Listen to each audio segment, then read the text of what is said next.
So we are here with Emmy-nominated choreographer Jemel McWilliams. Thank you so much for sitting down with us today. What's up? What's up? Thank you for having me. Absolutely. I want to get started by talking about, obviously, your life in the industry. So you have made your mark in the industry as one of the hardest working and creative choreographers in Hollywood. So what is your creative approach and how do you keep your ideas fresh when working with new artists? Ooh, my creative approach. I always say this, like I'm a spiritual creative. Like I stay tapped in and in tune to my spirit. So a lot of times if my spirit is off, that's why I try to make sure, my boundaries are set and stuff for Yeah. life. Because if my spirit is off, my creative flow is off. And I think that even speaks to how I keep it fresh per artist, because I try to literally be so present and be so in the moment. So as I'm creating literally in that moment. I never come into it already set, already like, I'm gonna do this, I'm gonna do that. I literally just wait for the moment while I'm in it. And then it's just like, oh, it feels like this, or this song sounds like this, and I That's see amazing. this, or this artist looks like this to me. And then I collaborate with the artist. Sure, too, with that, you can only prepare so much because when you're in the actual room with that actual Mhm. soul and seeing how they work, then so many other things probably come into play. And I like to be inspired by the artists. Like, I always say, like, dear God, please give me artists that have perspective. You know what I mean? Right, Because yes, I have a perspective, and I feel like that's my calling, to bring it to the artist and to the artist's vision and right. add and collaborate in the artist's vision. But if I'm not the one that's going to be on stage actually bringing it forth, then I really want it to be something that is from the artist. And so a Right. lot of times I try to pull from the artist as inspiration, and then from there they can be their best selves being Absolutely. themselves. Creative juices start flowing. And then they start flowing, and then I start pacing around the room, and I'm like, yeah, we're in, okay, so da, da, da. And And then then the there's no artist is usually stopping you. it's no stopping. Either the artist is like, yes, or they're like, he's crazy, somebody get me some sage, he's insane. But they all love it because they know that means he's in. So when I'm Yeah. in, like, I'm in. And also, you were nominated for your very first Emmy this year. So, congratulations. Yes, thank you, That's thank you, so thank you. exciting. So, can you tell us about Yeah, like what that moment was like when you found out you were nominated? I was asleep. I was laying down. It was early morning. My agent called. I was on the phone with my mom prior to that, and I was like, I think the Emmys are going to reveal the nominations today, but I wasn't sure what time. I Right. was trying to, like, there's this thing where you can't get too high, you can't get too low, right? And so within setting expectations, you just have to be careful to set expectations. So I try to just be, right? But you're Mhm. still human. Of So course. naturally, Like, I'm still anxious, and I'm like, oh, today is the day. Am I going to get called? We were literally talking about it. My mom and I were talking about it. I had just said, I'm just going to go back to sleep. It'll be easier for me to go to sleep and just wake up and see. When I laid my head down, my agent called and was like, hey, can I speak to Emmy nominated Jemel McWilliams? And I was like, shut up. Called my mother right away. how Celebratory freaking cool moment. is that? With so much going on, it gives some relief within it that there was something that I can say of 2020. But there's many things within 2020, but Right. this was a highlight for sure. That's amazing. I mean, and it's so well deserved. Like, you have literally worked with some of the biggest names in the industry, literally from John Legend, Alicia Keys, Janelle Monáe, Nick Jonas. Yeah. So, what is your secret to success? And do you envision yourself where you are today? I did not envision myself where I am today, because, to be honest with you, what I did was never like based around artists. It was just Right. based around, what I do, and even my upbringing, and when I was doing it when I was younger. It's just because I just love what I do. I love putting on performances. I love telling stories through movement. I love telling stories through visuals. Like, I just do it. So I was doing it for free on my front porch in Yeah. DC with my friends in the neighborhood. I would gather all the kids. I never really set out to be like, I'm going to be a top celebrity choreographer, artistic director, to work with these amazing artists. I never set out to do that, but Right. it only makes sense when this was just literally something that I was willing to do for free, because it's just my passion. And then I looked up and I was like, oh, you want me to? Oh, you want me to? Oh, Oh, here I am. That's unreal. And I think that's the difference between not just being good at something, but also having the love behind it, like you said. Because yeah. that's when people really want to work with you and they see the passion, you know? In this business, bruh, you Yeah. better have passion for it. You better Yeah. have passion, Yeah. because oftentimes, 20-hour work days, especially when you're in award season, you know what I mean? I've had situations where I was doing a Grammy this year, 2020. I was doing with Lizzo's opening of her Grammy performance, Janelle's opening of the Oscars, Yeah. then Lizzo's Brit Award. All of this was in a span of 3.5 weeks that I was Wow. the year before, in 2019, I was doing 2 Coachella performances at the same time. I don't sleep Yep. sometimes I look at my schedule and I'm just like, whoa, whoa, whoa. I don't have a break for 195 days. And I'm not lying. Like Right. I I believe literally you. have had 195 days of straight work, not one day off. Yeah. Yeah. And you brought up Lizzo. So, and you've worked with her quite a bit. So, what is the creative Mhm. process working with Lizzo? What's it like working with her? Oh man, I mean, she's so great. She's so creative. She's so musical. A lot of times, whether it's a specific song or what have you, like the artist will have a vision or Mhm. the team. So we're a creative team. We just put ideas in the pot that grows out of the artist, like maybe foundation of the Right. vision that they have. And then we all go out and execute as the experts in our specific departments. Right. And then there you go. But as it relates to movement and stuff, like, we just sometimes she sends me TikToks back and forth of things and she's just like, oh, this is so dope. This is so cool. Once you get to really know a person, Yeah. then it's easier for me as like a real genuine artist who likes that connection. It's Absolutely. easier for me to just then be like, all right, I feel like I could create something like this and this is in the Lizzo world. And then she'll come and she'll see it and then together we'll mold it. You're behind in your house and she's in hers, and you just come on set one day and have it. Like, you really are bringing it together with them, which is really cool. As a creative, I love other creatives. I love the collaboration process. No matter how good I know an artist, like all of my artists, I can imitate them to a T. You know what I mean? But Right. and I want it to be authentic and real. So I want them to be involved. I would love to also talk about your iconic Oscar performance that you choreographed for Janelle Monáe. How did you come up with the concept behind the performance and the beautiful tribute to Mr. Rogers? All of Team Wonderland, like Janelle's company Wonderland, it's a creative arts society and it's just so many brilliant artists. We sit and we brew on these ideas. So everyone within the team just comes up with the ideas and then we all just throw in ideas in the pot and it's just this collaborative like synergy that happens. And Right. then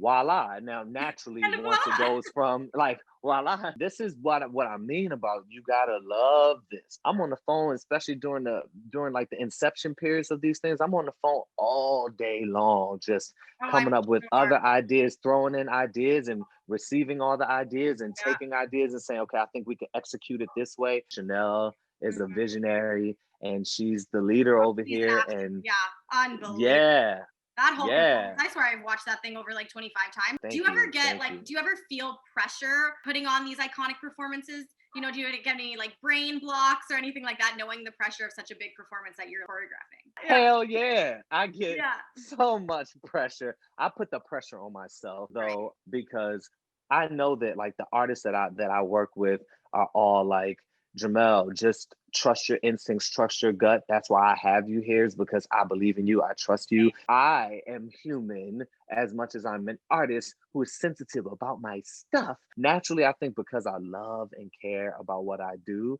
I put that pressure on myself. But the caveat to it is this: I am growing and learning that you need to have faith and trust in your gift. And when you have faith and trust, fullness of yourself and in your gift, and that you are appointed to this moment in time specifically for all you have to bring, you can Oh, breathe wow. into it and Yeah. you can allow that pressure that undue pressure that you put on yourself. There have been Right. many moments where I've stepped into the room and had nothing and was like, oh, this is gonna be the one, but it always works out though. Well, Yeah, that was I've so fallen confident. to faith. Like, I was just in Look, a meditative, like the way your like voice changed to like explain how to trust yourself. I was like, wow. we just have to breathe it in. Yes. No, like no, it really is though. At the end of the day, you just have to know and trust yourself. I feel like that Yeah. anyone can take that for anything in life. 1 trillion%. I love it. 1 trillion. Go up there. Not even million. No, not a million. 1 trillion%. Yeah. That's applicable all over. Can you tell us about working with John Legend on the first musical production since COVID-19, One World Together at Home, which raised 120 million for frontline workers and UN's World Health Organization? So what was it like working with John Legend on that? John is my brother, and sending prayers to him and Chrissy. Yeah. for their loss. That's my brother, and it's just always great working with him and the team over there. We've been doing this for a while. We've done multiple tours, multiple years together. This year, with everything that happened, instead of us being able to be in the room together, I really had to figure out how to sculpt performances in a screen, Right. right? And so usually you're in the room and you can say, okay, you go over here, let's add some dances back here. And then you don't got all that. You got a screen, you got a chance to really be stretched creatively in a lot of ways, which was super dope. So the Global Citizens, the One World, and then BET performance that we got to do for COVID relief. But then we were the first performance out, first production out that was granted all of the oh my god, brain freeze. I know. Yes, the contracts, they were allowed to actually do it, right? Because people were, yes, we were approved. Okay. But on a Friday, we were approved, and this was for his Father's Day special. We had done all this preparation, but we didn't know what was going to get approved. So we had to do so many different performances and prepare so many different segments. That was a stretch, but I appreciate it because for me, that's my first network producer credit. I got performance producer credit for that one. Yeah, the growth has been tremendous through the pandemic. Yeah. Also during the pandemic, you distributed lunches with Janelle Monáe to struggling dancers in NoHo Dance Studios. So why is it so important, especially now more than ever, keep dance alive and creativity flowing? Actually, up to now, we've distributed over 40,000 meals to families in the LA community, Janelle Monáe and the Wonderland family. And this one particular, our first time out, I asked her, I said, hey, can I take some of these boxes of lunches back to North Hollywood where there's like this hub of dancers and the dance community is kind of being overlooked at how hard this is hitting us. Dancers make their living off of live performances, off of tours, off of large group settings, and it just stopped. Majority of our dance studios have had to shut down because we haven't been able to support them by having classes. They're used to having hundreds of people filter through a day in order to maintain. So still is really, really hard on the arts community. So it was important for me to just look out as best as I could, wherever I could, however I could. Also, Debbie Allen, she did a dance-a-thon. Her, by the way. Yeah, I mean, the one, the iconic. So I went and supported that and was on camera for that and just asked people to help raise money. And I know Jaquel Knight, another amazing choreographer, creative, has done some raising of funds to try to help with the community. So we've all just kind of come together and tried to do our part to support each other and hope that this thing doesn't fall from under us because we need dancers, y'all. Like we need the dancers. The dancers make it live. The dancers make it pop.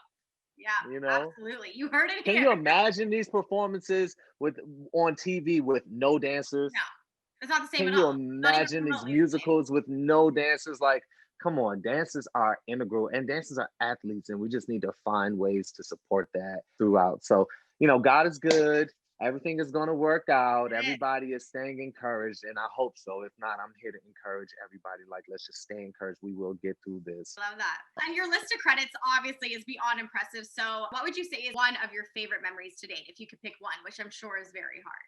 I like challenges, and I like being challenged because I like looking back and being able to say, genuinely, there's nothing that I can't do. And so there was this one performance that we had on the Colbert Show. The artist, and I'm just going to say the artist for now, the artist decided to change the song the night before, but she changed it for great reasons. And I support the change because that's art. Like you got to be able to flow with the times. And Trump had said some things. We'll leave that there, but those things needed to be addressed. And the performance that we had prepared and that we had rehearsed and that was ready to go, was a great performance, but it wasn't going to speak to the time. So this performance required dancers, singers, and actors and the musicians to be prepared to play a new song. Between 1 a.m. when I got the message and 10 a.m. when we went on for camera blocking, obviously, I didn't sleep, but I was calling people, waking people up in the middle of the night. I told everybody, hey, the dancers, singers, actors, I said, listen, just meet me. This is in New York City. Just meet me in Midtown at 8 a.m. But where there's a will, there's a way. And literally, like, they met me out there half of them were there. The other half didn't get the message till 8 a.m. when they woke up like, what? So it was crazy, but it ended up being one of my favorite performances because it was a performance that literally was from the heart. That's amazing. And not even just you coming up with a new concept, but also the dancers and everybody like memorizing it. Besides choreographing for artists, you've also been creative director for national campaigns from Nike, Pepsi, Coca-Cola, Zara, Gap, etc. With you, it's always etc. It's never the end of the story. Yeah. But do you have a different creative process for campaigns versus live shows? Campaigns come from a place that's usually from like the brand. They're pretty specific. It's not as free and as open as like just getting with an artist and the artist saying, hey, listen to this song and tell me what you think. They usually come with a little more formula to how they need it. And then from there, it's like still a lot of red tape. My process with that is usually just trying to be as authentic to myself as possible. I just need to keep it funky and keep it real, make sure the soul is in it. Although you've worked with literally everyone, do you have a dream artist you haven't worked with yet who you'd like to collaborate with? I would say there's just so many artists out there that I just am inspired by. And for me, collaboration comes when the perfect alignment is there. And I want it to stay like that. A lot of my friends who are indie artists, I just love them. I love their music, Amber Riley, Ro James, Jay Nova. And, I get to help my friends, but and be with them because they're capable artists who deserve to get as much mainstream attention as possible. I want to put on like some type of like big showcase for just my favorite artist because most of my favorite artists are not the mainstream artists. I love the artists that I get to work with and I'm blessed to work with. And there are others out there that I think are amazing. But I also think that there are some understated artists that could really move art forward. Rather than a specific artist, that a dream artist, there's this dream showcase that I want to put together to highlight a number of artists that You I should think really, the world really should know. do that. That's Oh, really I'm doing it. It's in my heart, which means it's going to get done. There you go. Oh my God, I love it. It's Everyone all in timing and alignment. You better believe it. I got a clothing line coming out soon, and I don't want to give too much away, but stay tuned to all of my social stuff because the clothing line. But within the clothing line, it's all about affirming and it's all about knowing that you can have whatever you want. When can we kind of keep an eye out for that on your socials? Holiday season, I want to be prepared to do some things. Holiday season, I love the messaging behind what was put in my spirit to do. So like this is my baby and I'm just not going to put it out until it's ready. Yeah. But my goal and my hope is that it's an action item that provokes action and brings more love into the world and to yourself. What advice do you have for dancers or artists in general who strive to be as successful as you've been in the industry? Be patient with yourself, go for it, work hard. I came from being a dancer to an assistant choreographer, to a second assistant choreographer, to an assistant choreographer, to an assistant artistic director, to an associate artistic director, to an artistic director. Then obviously from assistant associate choreographer to choreographer. I literally did this for over 9 years of my career. Respect the process, trust the process, and then trust yourself and trust the gift.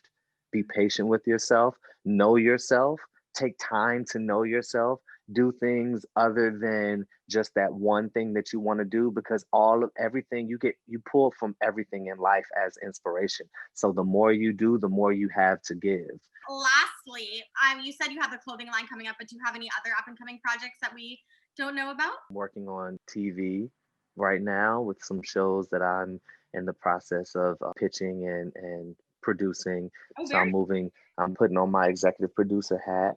If we open ourselves up to all that life has to offer, there's so much there and there's so many opportunities. So why limit yourself even within your disappointments? Like if we really measure our disappointments, it's like, man, you got disappointed because maybe going through life you got disappointed because this set of friends you thought that they were going to be more your friends and they're not, or you didn't get this job or this or that. But there's so many more things out there and there's so many other billions of people, and the next thing you know, you're not even thinking about that stuff anymore. For me, I will not die without trying everything that I wanted to try. Oh my Point God. blank, period. So what do you do on your days off if you ever do have any days off? Ooh, on my days off, I try to do brain dump things. Like I try to just allow my brain to dump, Okay, where yeah. I'm not thinking too much. I just watch movies and stuff like The Real Housewives. Also watch people falling on YouTube. I don't know. I have a thing with that People love seeing people fall. because I just love how when you trip, you always look back at it like it did something to you. The sidewalk did something. No, that's your big old feet. What is your favorite midnight snack? Oh, okay, so here's the thing. They call me Jemel the Snack McWilliams, and not just because I look like a snack. No, nah, I'm a snacker. It's bad. I came out and I just saw my couch and where I fell asleep out here last night on the couch. So I left everything out here. It was Skittles wrappers, Sour Punch wrappers, leftover watermelon, some Ruffles plain chips, and then I have some ranch dressing that I dip it in. What is wrong with this guy? Yeah. And what is your dream travel destination that you haven't been to? I always say, and I'm like, I don't know whether this is just a figment of my imagination or what. I want to go to Bali. They used to always tell me, but I was in Jakarta, which is more of the city. But they Okay. used to also always just tell me, Jamel, like we can take you over to Bali. And I never seized the opportunity. And now I'm like, I feel like you need it's to go Bali. there then, like totally on vacation. I gotta do Your it. So I'm imagination going to is like do it. manifesting it for some reason. It knows you need it. So there you go. It's gonna Look, happen. and yes, I'm gonna have a moment like that person. 100%. You spoke it out, so it's happening. Well, thank you so much, Jamel. It was such a pleasure talking to you. Seriously, I can't wait to see what other incredible things you have in store. Thank you so much. Thank you for having me and blessing.